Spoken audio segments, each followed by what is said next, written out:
natin dito. Tama yun. Wow. Tsaka sa kabila ako dito sa kanan. What is up guys? Ngayon nga andito kami sa Netherlands at pupunta kami sa isang destination na dinadayo talaga ng maraming tao. May pinag-drive lang ako ng mga nurses kasama ang kanilang mga pamilya para pumasyal dito. First time ko din pala na pumunta dito guys. At tamang-tama naman na may extra pa silang isang ticket. Kaya naman sumama na rin ako doon sa loob. Oo guys, may entrance dito kapag papasok. Kung hindi ako nagkakamali, 12 euro yata ang bawat isa. You can go outside to the show garden, it's lovely. A restaurant and a market, and at the end inside is the picking garden, so no picking outside. And there the adults can pick 5 and the children can pick 3 tubes. It's including the price.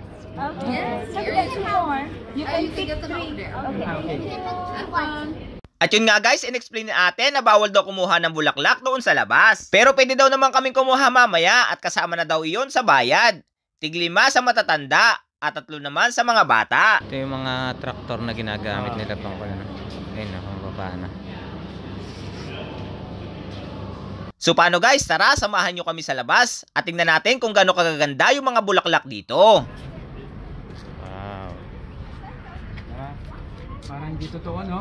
Parang gusto ko yun. No? Yeah.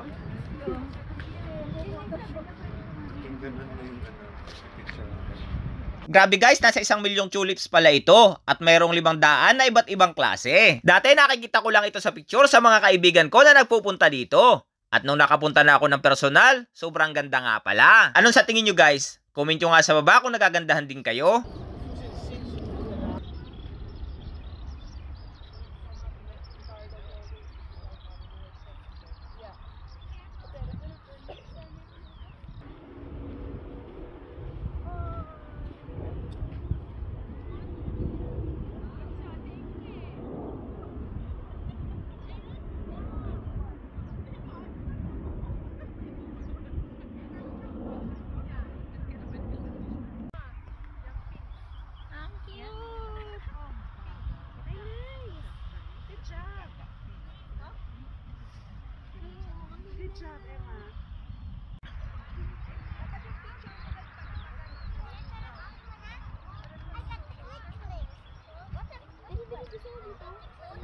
Saan pwedeng mag-pick?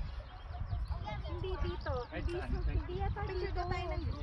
At bago nga kami umuwi guys ay hindi namin papalampasin para kumuha ng libreng bulaklak. 5.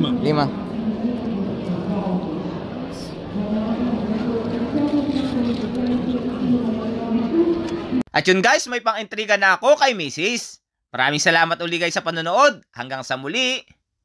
Ciao!